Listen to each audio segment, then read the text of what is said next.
Pak Rusnadi, tak masuk ke aja ya. Iya, iya. Assalamualaikum warahmatullahi wabarakatuh. Iya, Waalaikumsalam warahmatullahi wabarakatuh. Syukur kita panjatkan hadirat Allah Subhanahu wa taala yang sudah memberikan kita kesehatan dan kesempatan untuk bisa melaksanakan kegiatan hari ini di ujian komprehensif. Baik, Pak, saya akan mempresentasikan RPT saya. Sekolah SDN 1 TPN 3 yang mengambil mata pelajaran pendidikan agama Islam dan budi pekerti. Saya mengambil kelas 3 semester 1, tema sholat kewajibanku, subtemanya inti ibadah sholat. Untuk kompetensi inti, yang satu, menerima, menjalankan, dan menghargai ajaran agama yang dianutnya. Yang dua, menunjukkan perilaku jujur, disiplin, tanggung jawab, santun, peduli, dan percaya diri dalam berinteraksi dengan keluarga, teman, guru, dan tetangganya.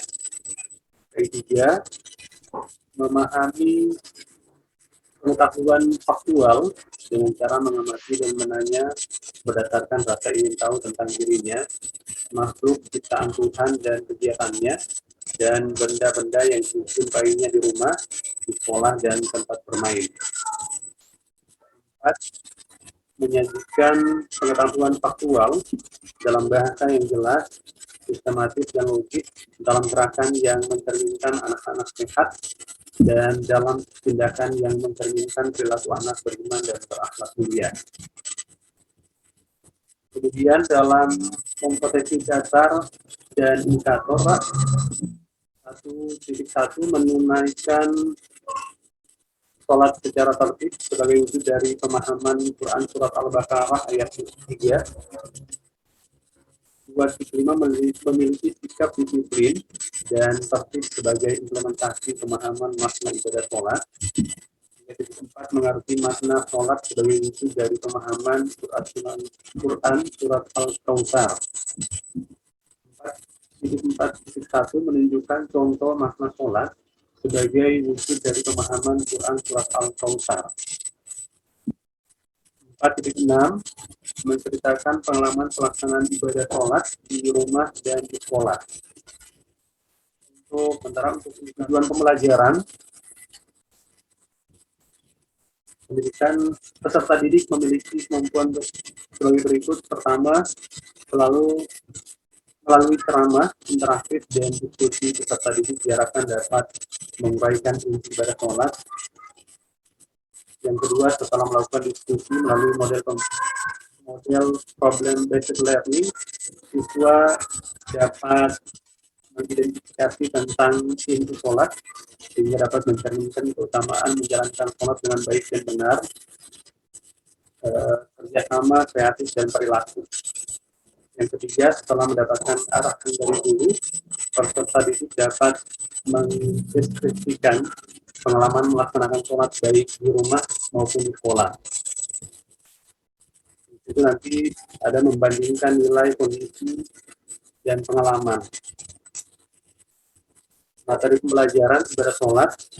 Sholat merupakan ibadah yang tidak boleh ditinggalkan. Karena itu pentingnya, maka sholat menjadi salah satu rukun Islam. Waktu sholat tidak ditentukan, sholat yang wajib terdiri atas subuh, zuhur, asar, maghrib, dan isya. Untuk pendekatan metode dan model pembelajaran, pendekatan saya mengambil saintifik, kemudian yang kedua model pembelajaran, problem based learning, kemudian yang ketiga metodenya ceramah interaktif, menceritakan dan menjelaskan kisah melalui gambar atau tayangan visual film. Kemudian yang berikutnya media, alat atau sumber pembelajaran, ada ilustrasi gambar, kemudian juga proyektor, laptop, dan sebagainya. Sumber pembelajaran, buku paket pendidikan agama Islam buku pekerti, dan juga Al-Quran dan terjemahannya. Untuk internet dan hasil kajian, saya mengambil ada beberapa penelitian dan juga ada tentang kajian-kajian yang mengambil Ustaz Adi Hidayat tata cara sholat yang benar sesuai mazhab yang diikuti. Tema ini terdiri dari dua subtema, yaitu sholat inti dan sholat, dan juga hikmah ibadah sholat. Kemudian yang terakhir penutup membuat kesimpulan dan juga merencanakan kegiatan tindak lanjut dengan memberikan tugas baik secara individu maupun kelompok, kemudian penilaian dan memberikan pengayaan juga, kemudian remedial dan juga interaksi guru dan orang tua. Pada rubrik pembelajaran di rumah, sekaligus melaksanakan kegiatan bersama orang tua, yaitu sekaligus menuliskan pada kertas selembar tentang pendapat kita dalam melaksanakan sholat dan dengan tepat waktu dan mendapat peserta didik tentang ibadah sholat. Demikian Pak. Assalamualaikum warahmatullahi wabarakatuh. Waalaikumsalam warahmatullahi wabarakatuh. Ya, Pak Roslandi bisa dengar suara saya ya? Bisa jelas Pak. Ya, agak dekat saja Pak. Agak Dan dekat juga saja. Praktek Sikap sosial, spiritual, ada penilaian pengetahuan gitu kan. Membuat apa tidak, Pak Roslandi? dibuat Pak. Dibuat Pak. Oh, membuat. Oke. Yang terakhir sekarang tes ngaji. A'udzu billahi minasy syaithanir rajim. Bismillahirrahmanirrahim. Inna fi khalqis samawati wal ardh wa ikhtilafil laili wan nahari la ayatin liulil albab. Ya, cukup. Ya, cukup.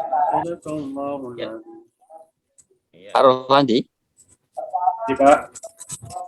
coba disebutkan kompetensi dasar yang akan dicapai di dalam materi yang Pak Roslandi akan ajarkan itu. Apa saja kompetensi dasar? Kompetensi dasarnya 1.1, menunaikan sholat secara tertib sebagai wujud dari pemahaman Quran Surat Al-Baqarah ayat 3. 2.5, memiliki sikap disiplin dan tertib sebagai implementasi pemahaman makna ibadah sholat. 3.4, mengerti makna sholat sebagai wujud dari pemahaman Quran Surat Al-Kautsar. 4.4.1, menunjukkan contoh makna sholat sebagai wujud dari pemahaman Quran Surat Al-Kautsar. 4.6, menceritakan pengalaman melaksanakan ibadah sholat di rumah dan di sekolah. Oke, untuk mencapai kompetensi dasar sebagaimana yang Pak Ruslan disebutkan tadi, dengan model pembelajaran apa saja yang diterapkan di dalam pembelajaran di kelas nanti? Saya menerapkan model dari kompetensi dasar di atas. Saya menerapkan model pembelajaran problem based learning. Ya, bagaimana langkah-langkahnya di dalam penerapan model pembelajaran problem based learning? Langkah-langkahnya bagaimana mengimplementasikan? Dalam mengimplementasikan model pembelajaran problem based learning, itu dengan cara saya melakukan observasi ke kelas, dalam hal ini kelas 3, dalam melakukannya dalam bentuk metode ceramah interaktif, dilakukan dalam bentuk diskusi atau pembagian kelompok, Pak. Ya, baik. Silakan Pak Roslandi untuk diakhiri dan kita kembalikan ke Pak Guntur. Silakan. Pak Roslandi ditutup, silakan di kalimat khotimah ya.